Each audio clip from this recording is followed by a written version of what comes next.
دن گزرا ہے۔ 1444 ہجری یکم محرم الحرام کا دن گزر چکا ہے اور 2 محرم الحرام کی رات شروع ہو چکی ہے۔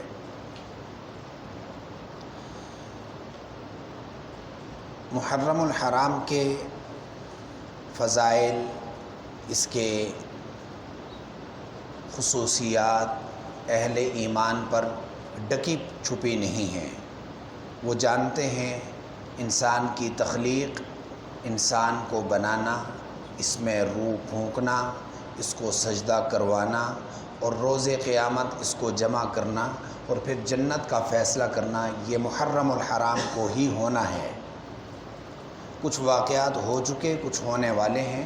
اس اعتبار سے محرم الحرام بہت ہی اہمیت کا حامل ہے۔ محرم الحرام کے شروع ہوتے ہی بالخصوص ہمارے معاشرے میں چند چیزیں شروع ہو جاتی ہیں جن کا ادراک اور جن کا احساس کرنا ہمارے لیے ضروری ہے۔ وہ جو چیزیں شروع ہو جاتی ہیں ان میں ہماری ذمہ داری کیا ہے وہ ہمیں معلوم ہونی چاہیے۔ یاد رکھیے، محرم الحرام شروع ہوتے ہی موبائل پر، انٹرنیٹ پر طرح طرح کے ایسے میسیجز آنا شروع ہو جاتے ہیں کہ جن کا حقیقت سے، قرآن و حدیث سے کوئی تعلق نہیں ہوتا۔ مثال کے طور پر یہ کہا جاتا ہے، ایک روایت یہ بیان کی جاتی ہے کہ جو حضرت حسین رضی اللہ تعالیٰ عنہ کے غم میں روئے گا اس کی بخشش کر دی جائے گی۔ اور یہ کہا کس نے؟ یہ نبی صلی اللہ علیہ وسلم نے کہا۔ اب پورے قرآن و حدیث کو چھان لو، پوری کتابیں جہاں تک ہو سکتی ہیں ان کو پڑھ لو، یہ بات کہیں بھی موجود نہیں۔ ایک اور بات پھیلا دی جاتی ہے کہ جو محرم الحرام کے ابتدائی 10 دنوں کے روزے رکھے گا اس کے وہ روزے اتنے بڑے درجے والے ہیں کہ گویا کہ رمضان کے روزوں سے بھی ان کا مرتبہ بلند ہے۔ قرآن و حدیث میں اس کا کوئی اصل نہیں۔ یہ میسیجز آتے ہیں اور اہل ایمان کے موبائلوں میں آتے ہیں اور وہ آگے فارورڈ کر دیتے ہیں۔ نیت یہ ہوتی ہے ہمیں ثواب ملے گا، حالانکہ آپ نے ایک ایسی بات شیئر کر دی، ایک ایسی بات پھیلا دی جو حضور صلی اللہ علیہ وسلم نے نہیں فرمائی، اور آپ نے یہ کہہ دی کہ وہ حضور نے کہی ہے، تو یقین مانیے حضور صلی اللہ علیہ وسلم کا فرمان گرامی ہے، بخاری شریف کی روایت ہے، فرمایا کہ جس شخص نے جان بوجھ کر مجھے محمد صلی اللہ علیہ وسلم کی جانب جھوٹی بات منسوب کی وہ اپنا ٹھکانہ جہنم میں بنا لے۔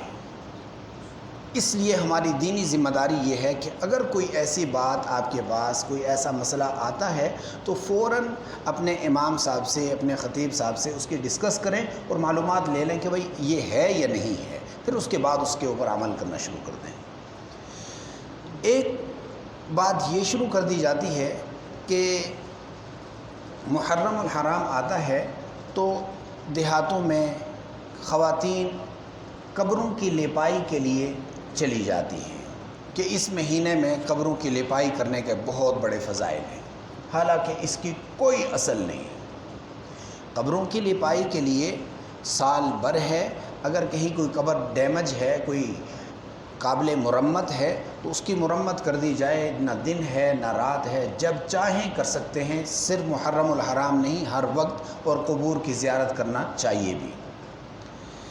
ایک بات یہ پھیلا دی جاتی ہے کہ اس مہینے میں چونکہ یہ سوگ کا مہینہ ہے اور اس میں سیدنا حسین ابن علی رضی اللہ تعالیٰ عنہ اپنے رفقاء کے ساتھ شہید ہوئے، لہٰذا اس میں مکمل سوگ ہونا چاہیے، شادی نہیں ہونی چاہیے۔ چنانچہ غیر تو غیر کرتے ہی ہیں، اہل سنت اور سنی مسلمان وہ بھی اس سے ہچکچاہٹ محسوس کرتے ہیں۔ چنانچہ محرم سے پہلے شادیوں کا سیزن اور محرم الحرام گزرنے کے بعد شادیاں ہوتی ہیں۔ کیا ہوا؟ یہ بندش اس لیے ہوئی کہ یہ مہینہ ایسا ہے کہ جس میں شادی نہیں ہونی چاہیے، حالانکہ نماز کا، روزے کا، حج کا وقت مقرر کیا ہے، لیکن شریعت محمدیہ میں نکاح کا کوئی وقت مقرر نہیں ہے۔ یعنی دن کے 24 گھنٹوں میں اور سال کے 12 مہینوں میں نکاح ہو سکتا ہے، جب جہاں اس کو میسر آ جائے۔ لہٰذا اس کو اس طرح بند کر دینا کہ اس وقت نہیں، ان مہینے میں نہیں، یہ شریعت میں اپنی جانب سے اضافہ ہے۔ یہ وہ ہماری دینی ضروریات ہیں، ذمہ داریاں ہیں کہ جنہیں ہمیں سمجھنا چاہیے، اور ان کو لوگوں میں جو پنپ رہی ہیں، پھیل رہی ہیں، ان کو روکنے کی تجاویز اور ان کو روکنے کی کوشش کرنی چاہیے۔ ایک اور بڑی دینی ذمہ داری ہمارے اوپر یہ عائد ہوتی ہے کہ ہمیں ہجری سال کی اہمیت کا پتہ ہونا چاہیے۔ جو آیت کریمہ میں نے آپ کے سامنے تلاوت کی ہے، اس میں اللہ تبارک و تعالیٰ نے مہاجرین کا تذکرہ فرمایا۔ فالذین ہاجروا واخرجوا، پس وہ لوگ جو جنہوں نے ہجرت کی اور وہ نکالے گئے اپنے شہروں سے، اپنے گھروں سے نکالے گئے، وَأُوذُوا فِي سَبِيلِي، اور وہ ستائے گئے میرے رستے میں۔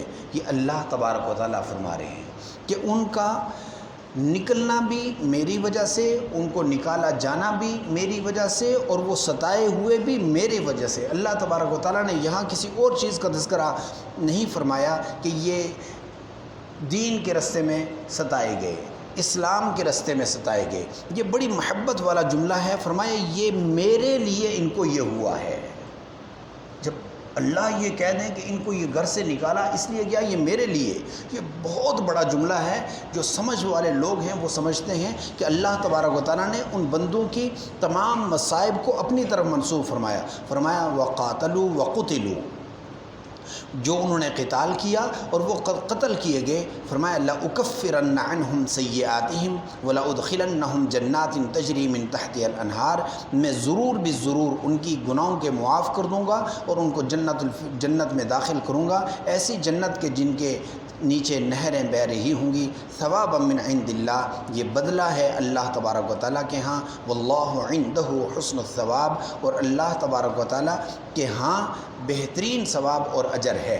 یہ یاد رکھیں، یہ دینی ہماری ضروریات میں سے اور ذمہ داریوں میں سے یہ ہے کہ ہم ان امور کا جن کا میں نے تذکرہ کیا ان کو سمجھیں، اور محرم الحرام کو اسی درجے میں رکھے جتنا درجہ اس کا ہے، اور اس کا درجہ یہی ہے کہ عاشورہ کے دن میں 9ویں اور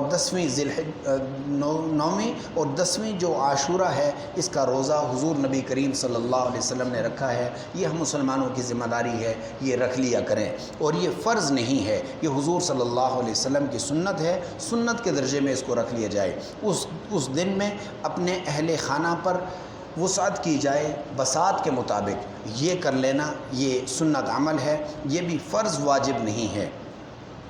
دوسرا، ہماری جو ملکی ذمہ داری ہے وہ ہمیں سمجھنے کی ضرورت ہے۔ ملکی ذمہ داری کیا ہے کہ ہمارے ادارے مقرر ہیں، فوج کا ادارہ ہے، پولیس کا ادارہ ہے، محکمے ہیں، خفیہ ادارے ہیں، وہ یہ کام کر رہے ہیں، ان کا اپنا ایک کام ہے، اور ان کا کام یہ ہے کہ کسی جگہ پر بھی ملک میں انتشار نہ ہو۔ ہمیں چاہیے کہ انتشار کا باعث نہ بنے، لیکن اگر کہیں کوئی انتشار والی جراثیم نظر آئے، کوئی انتشار والی بات نظر آئے، تو ہمیں فوراً اداروں سے رابطہ کرنا چاہیے کہ اس جگہ پر یہ بات ہو چکی ہے، یہ بات ہو چکی ہے۔ مثال کے طور پر اسی مہینے میں اور اس مہینے سے پچھلے یعنی پچھلا ذی الحجہ کا جو مہینہ گزرا ہے، یقین مانیے اسلام آباد جیسے پرامن ماحول والے شہر میں آپ کو بتلا رہا ہوں کہ اتنی گستاخیاں ہوئیں صحابہ کرام کی کہ آپ سوچ نہیں سکتے۔ بھائی کیوں کوئی گستاخی کرے؟ کوئی نبی صلی اللہ علیہ وسلم کو، اہل بیت کو اور صحابہ کرام کو کوئی کیوں برا بلا کہے؟ بھائی کیا مشترکہ تمہارا کیا ہے ان کے ساتھ؟ اس لیے اگر کوئی اس طرح کا ارتکاب کرتا ہے کسی جلسے میں، کسی جلوس میں، کسی محفل میں، کسی مجلس میں اور کسی ایسی جگہ پر، اس کا فوراً نوٹس آپ اگر خود کر سکتے ہیں تو اچھی بات، اگر نہیں کر سکتے تو محلے کے بڑے لوگوں کو آگاہ کیجئے، تاکہ یہ ہمارے ذمہ داریوں میں سے ہے کہ ہمارے ہوتے ہوئے کم از کم شاعر اسلام میں کوئی آدمی مداخلت نہ کرے، ہمارے ہوتے ہوئے کم از کم کسی مجلس اور محفل میں حضور نبی کریم صلی اللہ علیہ وسلم، آپ صلی اللہ علیہ وسلم کے اہل بیت اور آپ کے صحابہ کرام پر کوئی آدمی تنقیص نہ کر سکے، یہ ہماری ذمہ داریوں میں سے ہے۔ دعا فرمائیں کہ اللہ تبارک و تعالی ہمیں محرم الحرام کی ان ذمہ داریوں کو سمجھنے کی اور ان کو پورا کرنے کی توفیق نصیب فرمائے۔ وَأُتْبِعُوا فِي هَذِهِ لَعْنَةً وَيَوْمَ الْقِيَامَةِ